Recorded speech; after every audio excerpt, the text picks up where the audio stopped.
Welcome to Viewcast, the podcast companion to the View Festival 2024. My name is Lola Hibbard, and across this limited series, we will be deep diving into topics affecting the theatre industry. We will cover AI, sustainability, cost of living, fringe, and even a special episode in Spanish. In today's episode, we are diving into a topic that is transforming the world of theatre: artificial intelligence. From writing scripts to performing on stage, AI is making waves in ways that we could never have imagined. I remember my first time using ChatGPT, an open source so-called language model, meaning it quote-unquote speaks to you, and having my mind blown. Yes, it definitely did feel like I was talking to a robot, but how long until I wouldn't be able to notice the difference? Imagine attending a play where the script was co-written by a machine, or experiencing a performance where AI-driven avatars interact seamlessly with human actors. This isn't science fiction, it's happening now. AI tools like ChatGPT-3 are being used to generate dialogue and plots, creating entirely new forms of collaborative storytelling. But AI's role in theatre goes beyond just writing. AI systems are enhancing the entire production process, from set design, lighting, to sound optimization. They're even helping to make theatre more accessible, providing real-time captioning and translations for audiences around the world. Of course, with these advancements come new challenges and ethical considerations. What does it mean for the future of human creativity? How do we balance the incredible capabilities of AI with the irreplaceable nuances of human performance? My collaborator, Bahar Mohammadi, and I were lucky enough to catch Rudolf Rosa, one of the members of Theatre, spelt Theaitre, based in Prague. Their play, When a Robot Writes a Play, premiered in 2021, and we had the privilege of speaking to the man himself. Just as we start, do you mind telling us a little bit about you and your background? So my name is Rudolf. I'm located in Prague, Czechia. My background is actually computational, so I studied to be a programmer, and my specialization is computational linguistics, so some automated processing of texts, which recently is a lot to do with large language models and generating text and stuff. Yeah, that's how I got into the theater project, where I was for the computational part, and then we had like the theater experts. So I'm not a theater expert myself, but I engage in various interdisciplinary projects. So we had the theater one, and now we're doing a poetry project. How do you pronounce the theatre AI? Yeah. We say something like theater. Theatre. Okay, that makes sense. Could you tell us a little bit about the show that you created? Sure. So it's already a few years. So it premiered in 2021, I think, really in the middle ages of any large language models or stuff. So we used the GPT-2 model, which was back then super new and cool and amazing, and right now it's like, yeah, that's the old model, which wasn't very good. And it was the 100-year anniversary from the play RUR by Karel Čapek, which introduced the word robot to the world. And we thought, okay, that's a nice anniversary, so let's try to celebrate it somehow. And somebody came up with the idea, okay, so that was a person writing a theater play about robots. So can we kind of turn it around and celebrate it by having like robots or machines writing a play about people? And so we got together with some theater people and also some marketing people to figure out, okay, does it sound like a good idea or something? And then we worked on the project where the computational part of the team were putting together the system based on the GPT-2 language model, so that you can generate the script of the play, and the theater team was working with the system to actually produce the script of the play. So it was a lot of fun, a lot of hard stuff, but we managed to come up with a script that had like 90% of the script is generated automatically, and 10% is where we had to do some manual adjustments in the script. And this led to the play. So the play was called AI, When a Robot Writes a Play. It's like a 60-minute play where well, only the scripts, only the dialogues were generated automatically, but then it was like the full production, so rehearsals, costumes, sound, and it was played in a professional theater, so it had real professionals like in charge of producing the whole play and putting it on stage. What was the process like? Did you give the AI sort of rewrites, or did you take what it gave out and just adjust it a little bit? So for my part of the team, so as research scientists, so we were interested in finding where's the limit of the current technology. So what's the least interventions we have to do so that it's actually something you can play in a theater. So we tried to really push it to the boundary, so to the to do as little interventions as possible. So the main thing we did was for each scene, so the operator who was a dramaturge from the theater, so he would come up with a starting setting for the scene. So would describe the situation a bit and would write the first two opening lines. So this was always manually written completely, and this would like set the direction of the generation. And then they would give it to the system and it would well, generate something. And we tried various ways of how to guide the generation process so it generates something well, usable. The first thing we tried was, okay, so to let the system just generate, okay, what's the next line? So like 5 options for the next line, and then the dramaturg chooses one of these 5 continuations. Yeah, it worked, but they said, yeah, it's a lot of clicking, and actually we feel we have too much power over the system, so we can always choose something that makes sense. So then we had the setup with which we went eventually, where you put the input and then you click the button, you get the next 10 lines, and you decide, okay, so is this usable?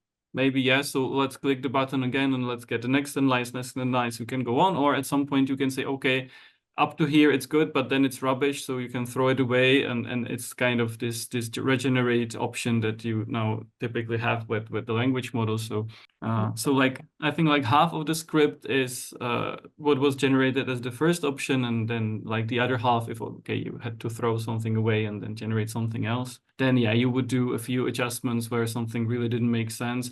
That's where we discussed it with the theater, and they said, yeah, like that's what we do anyway, even with human written plays. So we don't treat it anymore as part of the writing process, but it's already part of like putting the play in production. So I had a little bit of a play around with your model on the website. cool. Yeah. It was really, really interesting because I could see definitely where it was taking some of its inspiration for. I guess I could draw pretty parallel lines to theatrical references it was making. Yeah. Was that an issue when it was generating the play? Was it like, this is too, reminiscent of this play? We need to sort of like, how did the training of the AI impact its? Yeah.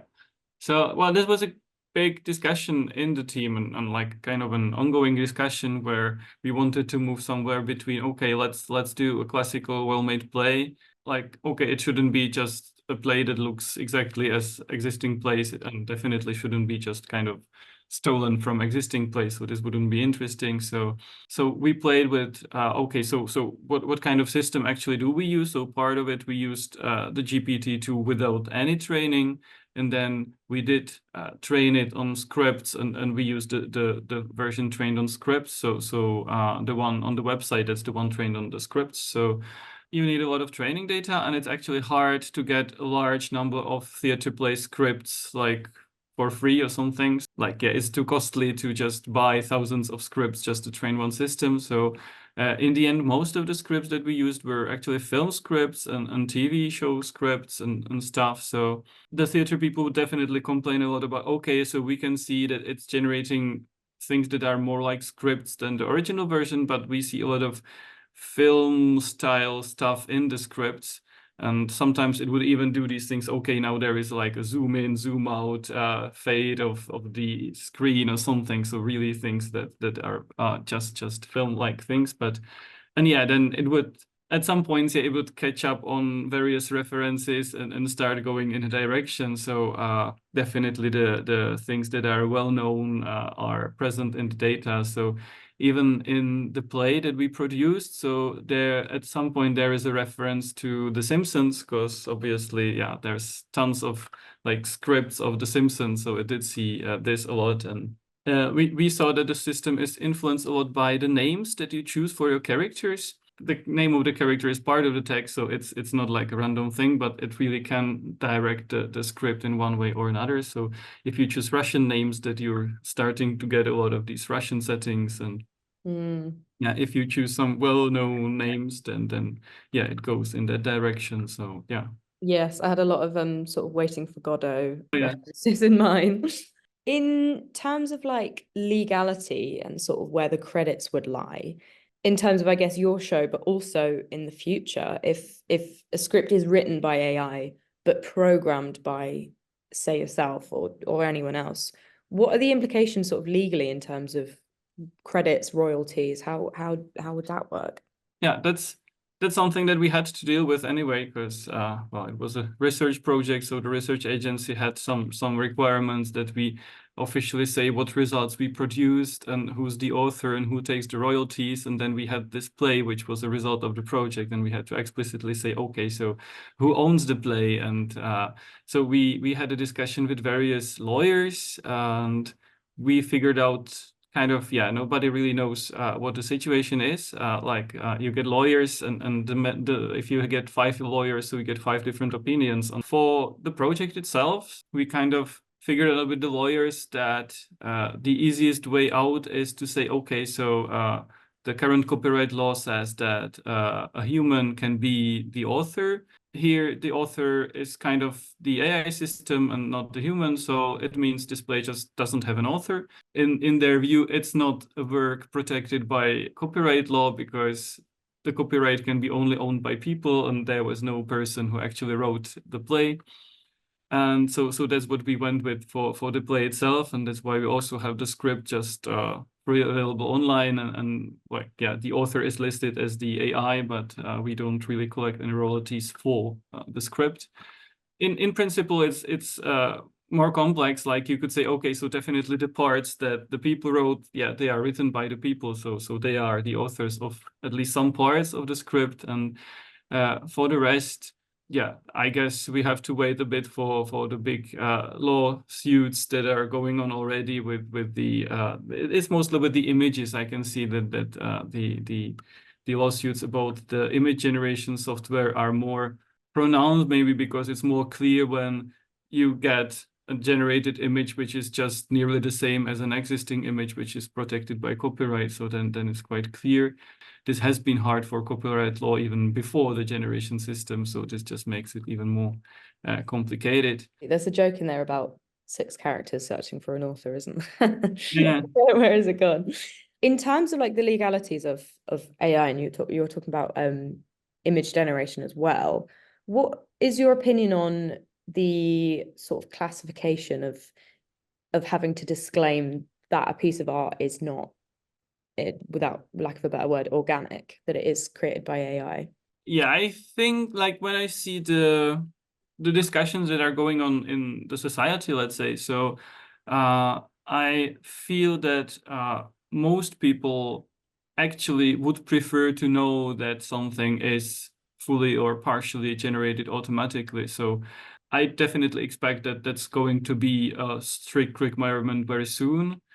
What I fear is that we might end up in a situation similar to when we have like all these cookie banners on the websites, where you just get a warning, yeah, we collect cookies, and you click agree or disagree with. So that's kind of the fear. And I would say that's the fear in the technical community, that we might get something which okay, is legally sane, but not really useful in practice. Most things will have some part automatically generated. So unless you say, okay, so which part is generated, which part is not, then it doesn't make much sense. But I do have some friends who are trying to set up kind of the label AI free. Like, you have this labels of I don't know, organic stuff. So you would put an AI free label on stuff, claiming that, okay, like, this part really, no, nothing here is generated, it's just human made. So That's so crazy. Without like wanting to be quite vague, what do you think the implication for theatre and art is, in whatever way that you interpret that, with AI being so prominent now and so kind of accessible?